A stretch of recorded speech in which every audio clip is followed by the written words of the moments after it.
नमस्कार, मैं गौरव जोशी श्रीमती मोहरी देवी तापड़िया गर्ल्स कॉलेज जसवंतगढ़ के इस यूट्यूब चैनल पर आपका हार्दिक स्वागत करता हूं।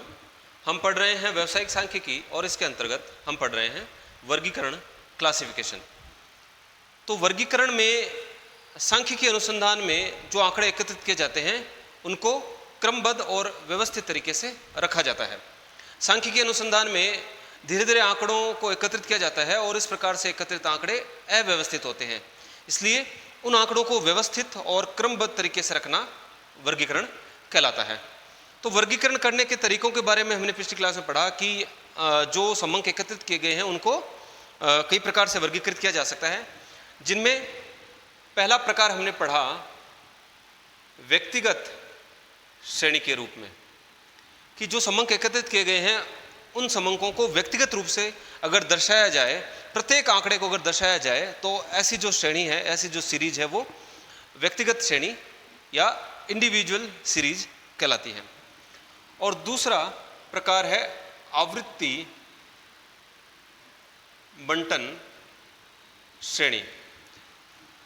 इस प्रकार से जो आंकड़ों को वर्गीकृत किया जाता है उसमें प्रत्येक आंकड़े को व्यक्तिगत रूप से नहीं दर्शाया जाता, बल्कि जो संख्या बार बार आई है, यानी कि जो संख्या एकत्रित आंकड़ों में जितनी बार आई है उतनी बार उस संख्या के सामने उसकी आवृत्ति, उसकी बारंबारता लिख दी जाती है। और आंकड़ों को इस प्रकार से वर्गीकरण करने का तरीका आवृत्ति बंटन श्रेणी कहलाता है। जो श्रेणी बनती है आंकड़ों की वह आवृत्ति बंटन श्रेणी कहलाती है। तो आवृत्ति बंटन श्रेणी को आगे दो भागों में बांटा जा सकता है, खंडित श्रेणी और अखंडित श्रेणी। जहां पर मूल्यों का जो माप है वो निश्चित हो, पूर्णांकों में हो, वहां पर खंडित श्रेणी बनाई जाती है। और जहां पर मूल्यों का माप निश्चित ना हो, मूल्य दशमलव में भी हो, यानी कि भिन्नों में हो, फ्रैक्शन में हो, वहां पर अखंडित श्रेणी बनाई जाती है। तो खंडित श्रेणी का अगर उदाहरण लें तो जैसे अगर किसी शहर में परिवारों की संख्या बच्चों के अनुसार दर्शानी हो, तो जो बच्चों की संख्या है वह उनका एक निश्चित माप होता है, वह पूर्णांक में होती है, इसलिए वहाँ पर खंडित श्रेणी बनाई जाएगी। और अगर किसी कक्षा के विद्यार्थियों के प्राप्तांकों को दर्शाने के लिए कोई श्रेणी बनानी हो तो ऐसी श्रेणी अखंडित श्रेणी के रूप में बनाई जाएगी, क्योंकि जो प्राप्तांक है वह भिन्नों में भी हो सकते हैं, उनके माप निश्चित नहीं होते। तो जहाँ पर मूल्यों का माप निश्चित है, मूल्य पूर्णांक में है, वहाँ पर खंडित श्रेणी बनाई जाती है। और जहाँ पर मूल्यों का माप निश्चित नहीं होता और मूल्य भिन्नों में भी, यानी कि फ्रैक्शन में भी पाए जा सकते हैं, वहाँ पर अखंडित श्रेणी बनाई जाती है। अखंडित श्रेणी को आगे दो प्रकारों में बांटा जाता है, अपवर्जी और समावेशी। पिछली क्लास में हमने अपवर्जी और समावेशी श्रेणी के बारे में जाना और इनमें क्या अंतर है उसकी भी हमने बात की थी। तो आज की क्लास में हमने इससे रिलेटेड एक प्रैक्टिकल क्वेश्चन सोल्व करेंगे। इस चैप्टर का 9वां क्वेश्चन हमने बोर्ड पर लिखा है। क्वेश्चन है, सांख्यिकी में 50 विद्यार्थियों द्वारा 100 में से प्राप्तांक निम्न प्रकार है। तो स्टैटिस्टिक्स जो सब्जेक्ट है सांख्यिकी, व्यावसायिक सांख्यिकी, उसमें जो कक्षा के 50 विद्यार्थी हैं उनके द्वारा 100 में से जो प्राप्तांक आए हैं उसके आंकड़े हमने एकत्रित किए हैं। तो आंकड़े हैं 17, 41, 54, 30, 39, इस प्रकार से 50 विद्यार्थियों के प्राप्तांक हमने एकत्रित किए हैं। और ये जो आंकड़े एकत्रित किए हैं ये अव्यवस्थित हैं। इन आंकड़ों को देखकर किसी भी प्रकार का कोई निष्कर्ष नहीं निकाला जा सकता, कोई सूचना प्राप्त नहीं की जा सकती है। तो इन आंकड़ों को हमको वर्गीकृत करना है। तो किस प्रकार से वर्गीकृत करना है वो क्वेश्चन में दिया गया है।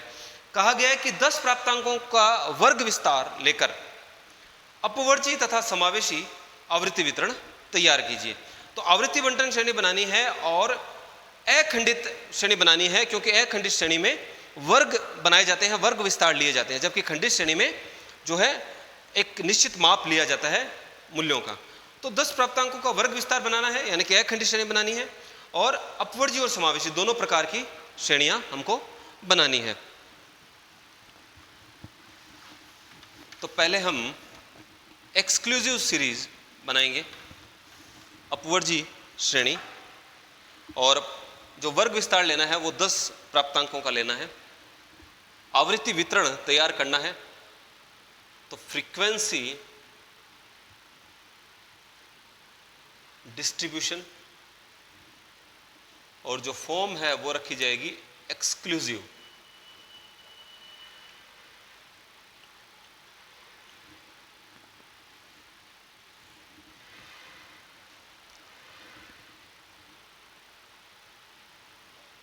मार्क्स, इसको हम x के द्वारा प्रदर्शित करते हैं, चर कहलाता है, जिसके आधार पर हम आवृत्ति का वितरण करते हैं वह मूल्य चर कहलाता है। तो जो प्राप्तांक है वो चर है, यहाँ पर वेरिएबल्स हैं।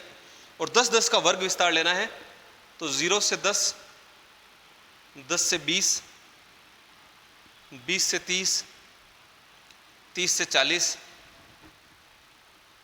40 से 50, 50 से 60, 60 से 70। ये वर्ग बनाने से पहले एक बार हम देख लेते हैं कि सबसे बड़ा मूल्य क्या है, वहीं तक हम वर्ग बनाएंगे।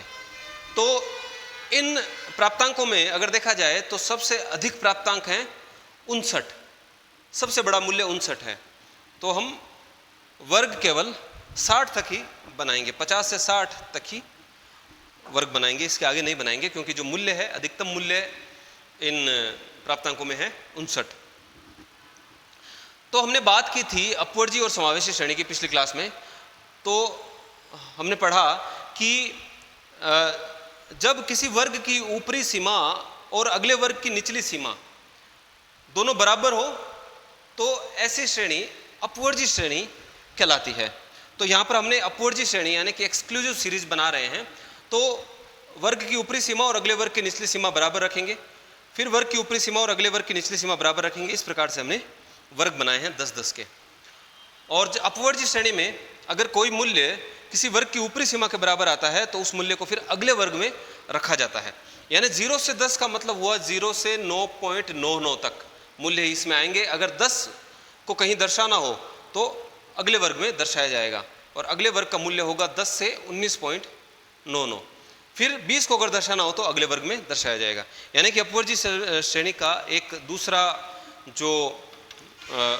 दूसरी जो विशेषता है वो ये है कि कोई मूल्य अगर किसी वर्ग की ऊपरी सीमा के बराबर होता है तो उस मूल्य को अगले वर्ग में दर्शाया जाता है। वर्ग बनाने के बाद में अब हम इनके सामने आवृत्ति दर्शाएंगे। तो जो आंकड़े एकत्रित किए गए हैं उन आंकड़ों में कोई संख्या कितनी बार रिपीट हुई है वही उस संख्या की आवृत्ति कहलाती है। तो जो हमने 50 विद्यार्थियों के प्राप्तांक जो यहाँ पर लिए हैं, इन प्राप्तांकों में 0 से 10 के बीच में कितने प्राप्तांक आए हैं वो हम 0 से 10 वाले वर्ग के सामने दर्शाएंगे। तो 0 से 10 वाले वर्ग की वो आवृत्ति कहलाएगी। इसी प्रकार 10 से 20 के बीच में इन प्राप्तांकों में प्राप्तांक कितनी बार आए हैं वो 10 से 20 वाले वर्ग के सामने दर्शा दिए जाएंगे। तो वह 10 से 20 वाले वर्ग की आवृत्ति कहलाएगी। और आवृत्ति से हमको पता लगेगा कि ऐसे कितने विद्यार्थी हैं जिन्होंने 0 से 10 के बीच में प्राप्तांक प्राप्त किए हैं, या फिर ऐसे कितने विद्यार्थी हैं जिन्होंने 10 से 20 के बीच में अंक प्राप्त किए हैं। तो इस प्रकार से आवृत्ति से हम विद्यार्थियों की संख्या का भी पता लगा सकते हैं। तो आवृत्ति ज्ञात करने के लिए पहले हम टेली बार के माध्यम से आवृत्ति ज्ञात के माध्यम से हम आवृत्ति वितरण करेंगे। तो पहली संख्या है, जो पहला प्राप्तांक है वो है 17। तो 17 आता है 10 से 20 के बीच में। तो 10 से 20 के वर्ग के सामने हम 1 लिख देंगे इस प्रकार से। फिर 41 आता है 40 से 50 वाले वर्ग में, यहाँ 20 के सामने 1 लिख देंगे। 54 आता है 50 से 60 वाले वर्ग में। 30 आता है 30 से 40 वाले में। हमने बात की थी कि अगर किसी वर्ग की ऊपरी सीमा के बराबर अगर कोई मूल्य आता है तो उसको अगले वर्ग में रखा जाता है। तो अगर 30 प्राप्तांक हैं तो उसको हम 30 से 40 में रखेंगे, ना कि 20 से 30 वाले वर्ग में, क्योंकि 20 से 30 का मतलब हुआ 20 से 29.99। तो 29 से कम की ही संख्या इसमें रखी जाती है। अगर 30 प्राप्तांक है तो 30 से 40 वाले वर्ग में रखा जाएगा।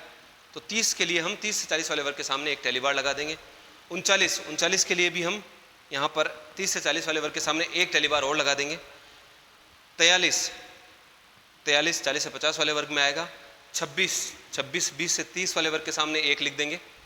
41 के लिए हम 40 से 50 वाले वर्ग के सामने 1 लिखेंगे। 33 के लिए हम 30 से 40 वाले वर्ग के सामने 1 लिखेंगे। 55 के लिए हम 50 से 60 वाले वर्ग के सामने 1 लिखेंगे। 15 के लिए हम 10 से 20 वाले वर्ग के सामने 1 लिखेंगे। 31 के लिए हम 30 से 40 वाले वर्ग के सामने 1 लिखेंगे। 23 के लिए 20 से 30 वाले वर्ग के सामने 1 लिखेंगे।